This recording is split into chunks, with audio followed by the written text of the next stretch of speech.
We are Horizon Forbidden West, one of 2022's most anticipated games, and it's finally here.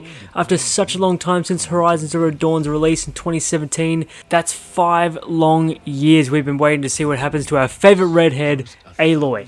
Welcome guys, welcome back to Mark My Words, and today we are doing a Horizon Forbidden West review in progress. I'm not quite finished with the game just now, but I was so keen for this game that I just wanted to throw out a video and tell you guys exactly my thoughts at the point in time in the game. Let's go.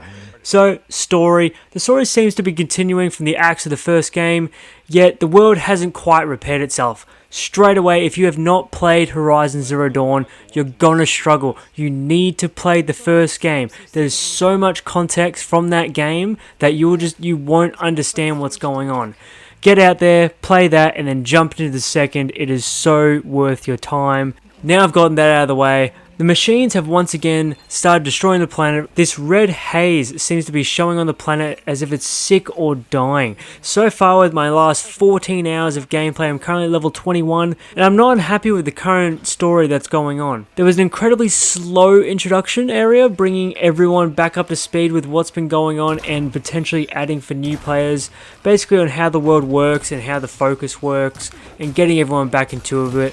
I would probably say that it takes probably a solid 7 hours to really get your feet under yourself so you can actually explore the world without this hand-holding. However, where I am currently in the story, it's exciting, it's intriguing, there's new threats, new people, new machines, and the developers have done a really good job trying to just make it somewhat fresh.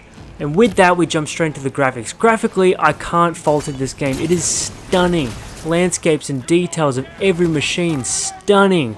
Unfortunately, however, they have done a fantastic job making this world beautiful to explore, and it's just crafted really well. With that, I want to go into the gameplay. Now, this is the big thing with the gameplay. The game seems to be using the same engine in regards to its NPCs and character models, which just don't look very flash, look very old school, early PS4 obviously with Horizon Zero Dawn, but even actually potentially late PS3, but like, it's just not quite where it's meant to be. Honestly, it's taken some getting used to, getting back into touch with Horizon for such a long time. We haven't touched it, and it's back to getting used to it. It is a bit hard, yet there's some things such as crafting ammo mid-fly during fights, the concentration while you're aiming so slows down time so you can really hit those precision shots on your enemies. It really feels like such great tools at your disposal. The introduction of the glider is very early in the game, which is a welcome change, as I feel like they've actually gone for a lot more verticality in this game as there was in the first one. And I feel like it has awesome moments of gameplay, like mid-fights, gliding from place to place, or just being able to dodge that last bit with the dodge and roll. However, I will say overall, the feel of Aloy feels really clunky at the moment.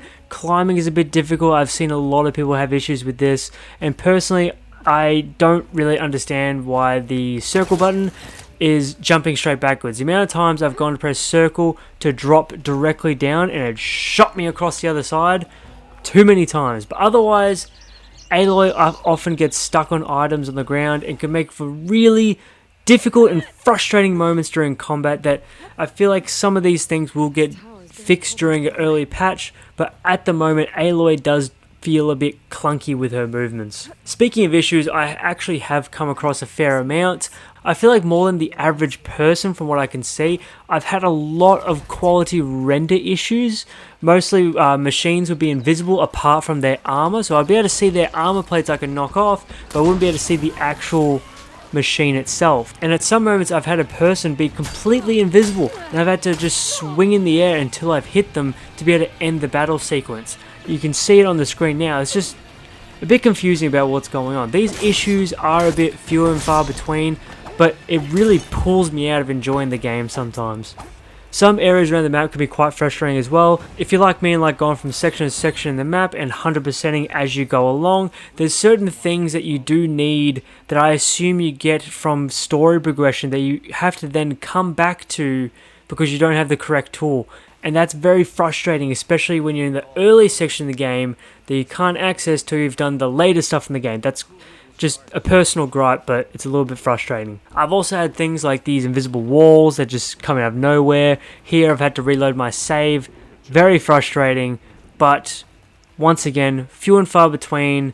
The world is beautiful. There's more Horizon Zero Dawn in this for Horizon Forbidden West. So overall, the enjoyment, I'm currently just having good fun with this. The enjoyment of the game outweighs the issues, and currently I'm just sure all of this will get patched, and it's an interesting story elements and some better weaponry and armor hopefully down the track, and that's it. That's all I can hope for, but we keep going, we keep pushing with this game. I'm having a lot of fun. I really look forward to giving you guys this review, so look out for the full review coming out most likely by the end of this week. Thank you so much for watching this one, and of course, please like and maybe subscribe if you've enjoyed this. I'll see you guys in the next one. Laters.